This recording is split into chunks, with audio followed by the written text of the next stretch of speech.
This is the Content Marketing Podcast, episode number 183, Secrets to Powerhouse Audience Surveys.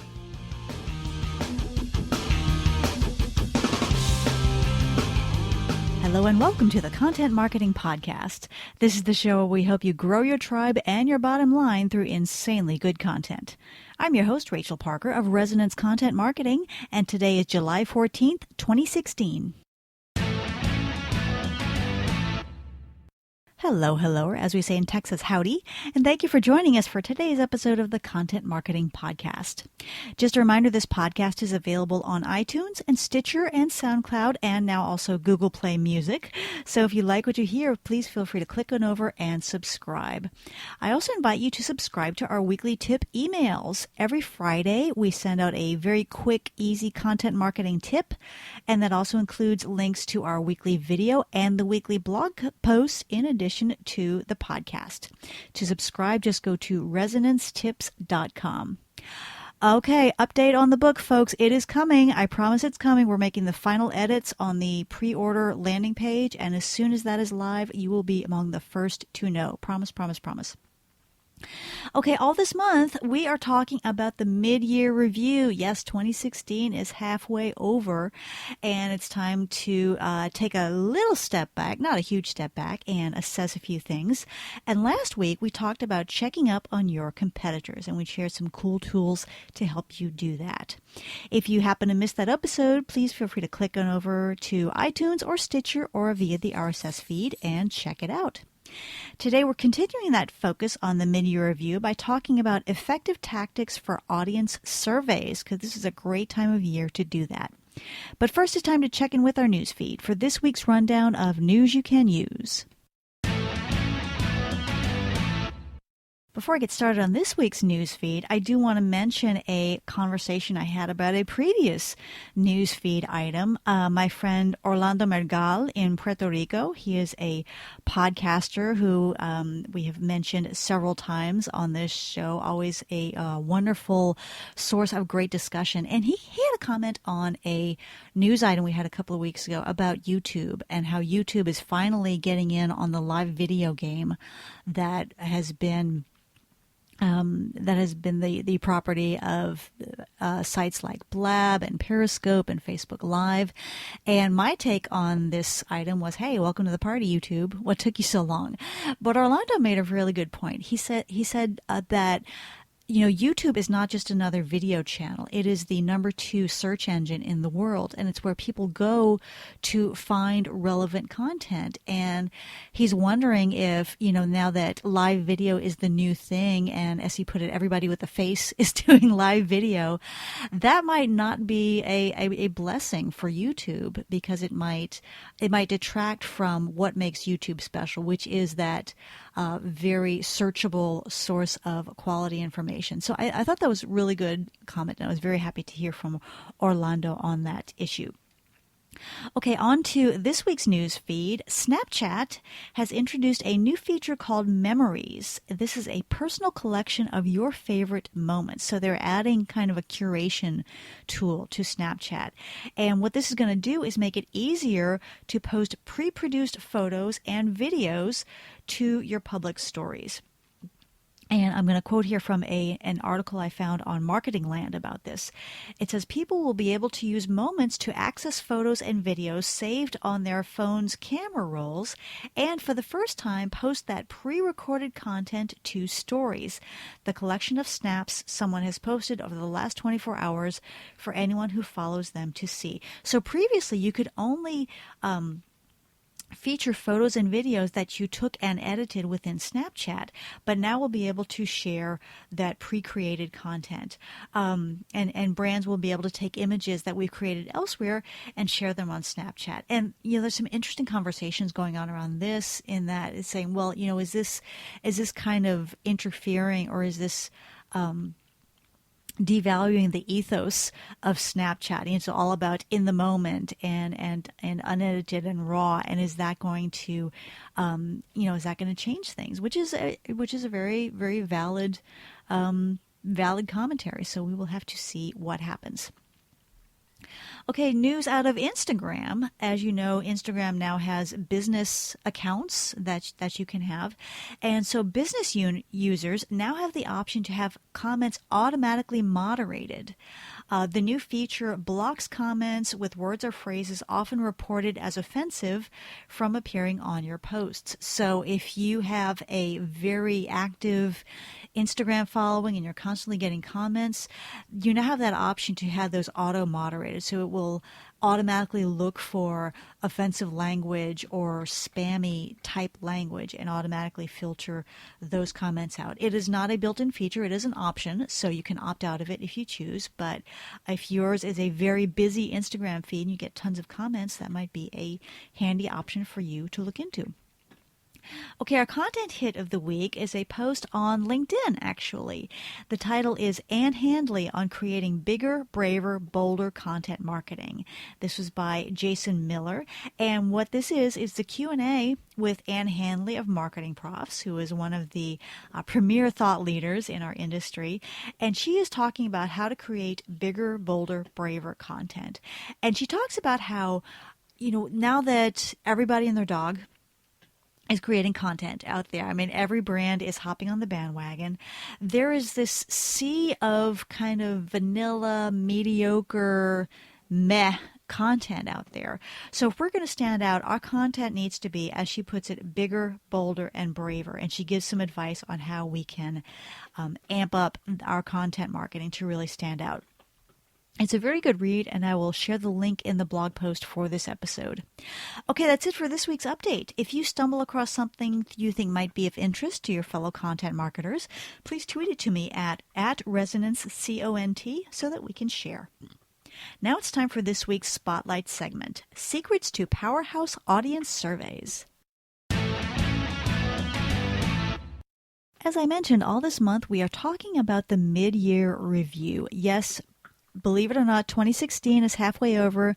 Don't ask me where it went. I don't know.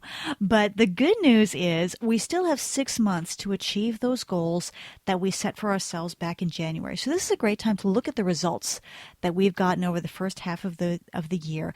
And if those results maybe in some areas have been less than what you've been hoping for, this might be a good time to revisit and reevaluate your audience.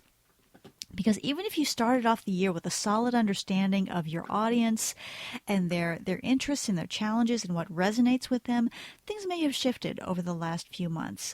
So it's a good time to start thinking about that audience and approach the idea afresh. And the best way to do that is to, the best way to find out what works with your audience is to ask them. So this is a great time to conduct and publish a survey, an audience survey. This is a great time to do it. This specific time is a great time to do it because vacations are starting to wind down. I know here in Texas, school is going to be starting here in about 5-6 weeks or so. So school hasn't started yet, vacation's starting to wind down, and this is a great time to reach out and do those surveys. So today we're going to be sharing some secrets to a powerhouse audience survey that will either confirm you're on the right track with your audience or maybe point out some opportunities for improvement in creating content that resonates with that audience. Now, I will tell you the biggest mistake that people make with surveys is they just kind of jump in. They say, we want to know some stuff from our audience. So they slap together a few questions, they get a SurveyMonkey account, and they just put it out there and, no rhyme or reason. But, as with all things, we need to be strategic. We need to avoid wasting time and effort. And, if you don't do a survey right, then it can actually hurt your brand. It can hurt your brand even with people who have been following you for quite a while. So we need to be smart. We need to be strategic. So step one, we need to make a plan for this survey. We need to define the purpose of this survey. What are you trying to achieve? What do you really want to know? How will you use the information that you collect? How are you going to, once you have those results in hand, what are you going to do with them? How are you going to let that inform your content strategy or your content marketing strategy for the rest of this year and even beyond? Okay, we also need to set goals. How many respondents do you want to have?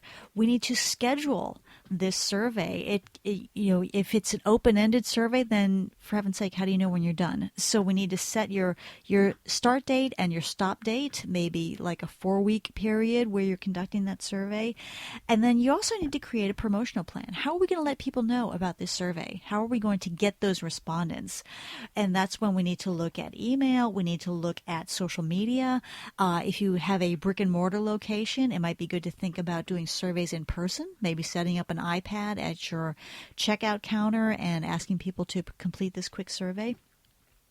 So we need to make a plan. Before we even start to think about what we're going to ask, we need to create a plan for that survey. So once that's in place, it's time to create the survey. And the first thing we need to do here is decide on the number of questions. So we know what we want to get out of this survey, and we need to set the parameters for the amount of time it's going to take, because research shows that surveys taking less than 5 minutes to complete have a far better response rate than longer surveys. If you do have a longer survey and you really absolutely have to have more information, then you better offer a really cool incentive, and we'll talk about incentives here in a minute. So once we determine those parameters, we need to write the questions. And as far as survey questions go, there is an art and a science to the perfect survey questions. But I would stress, just keep it simple. Because remember, you're going to have to go in on the back end and evaluate those results. So for example, if you have a survey of 5 questions and they're all open-ended essay type questions, well, how are you going to quantify those results? So really think about the back end and how you're going to make it easier and more clear for your team to evaluate people's responses. The experts recommend closed-ended questions, so things like yes-no questions, multiple choice questions, maybe a rating scale of 1 to 5 or 1 to 10. That's going to make it much easier for you to analyze those results, because you can assign number values to each response and then crunch those numbers and get a very clear picture of what that response overall looked like. So once we write those questions, the next thing we need to do is make sure that we arrange them in a logical order. We need to go, for example, from more general to more specific, and then we also need to group those topics together. So if you want to be asking people about your blog and social media and email, make sure those questions are grouped together to make it a more logical experience, and it's going to keep people walking with you on that pace from beginning to end, and it's going to be a better user experience overall. Okay, so step 3, so let's see what we had. Step 1 was make a plan. Step 2 was create the survey, actually put the questions together. Step 3 is to set your survey up for success. We want people to respond, and how are we going to get those respondees? A good idea, in fact, I would think a mandatory idea, is to offer an incentive.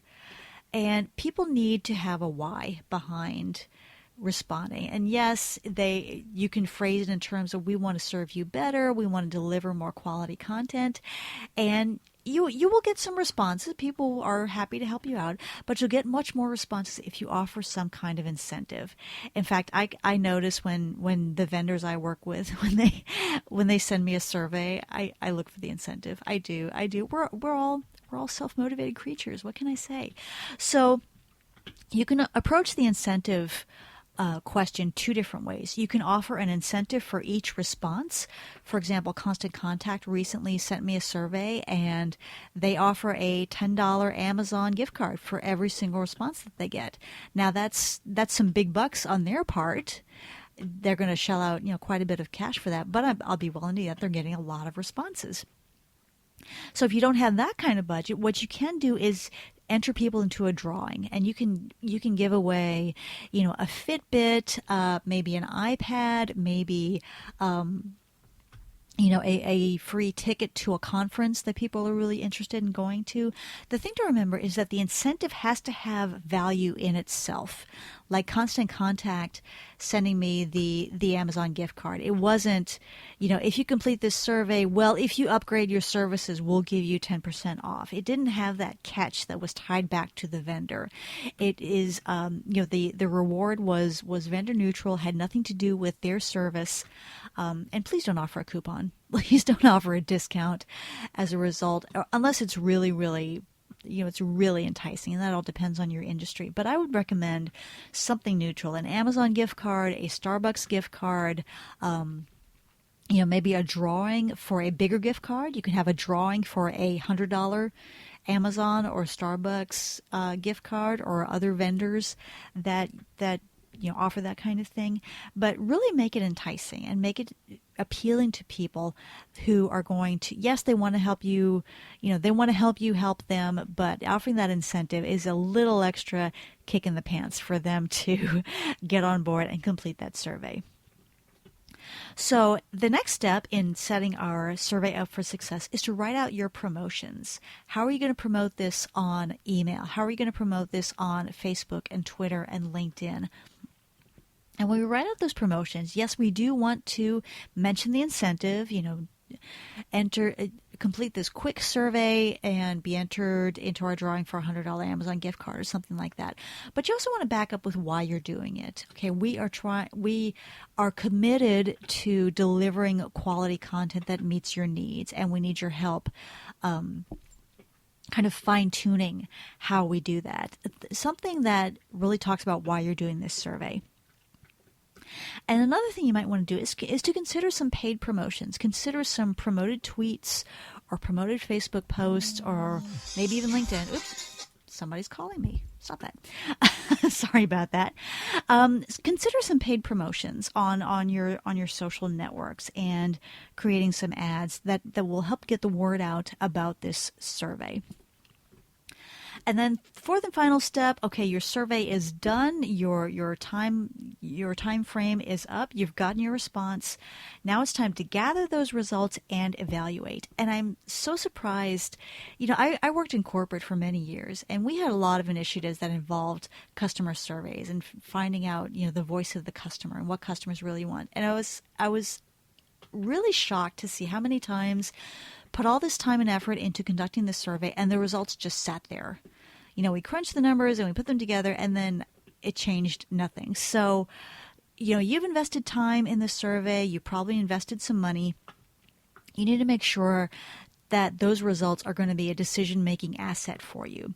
So once you get those results, yes, crunch the numbers. And if you use an app like SurveyMonkey, they will actually present those results for you in a data format. So you won't have to go through and count how many yeses or nos, but they will actually give you a nice little report when that survey is up and let you know what those results are.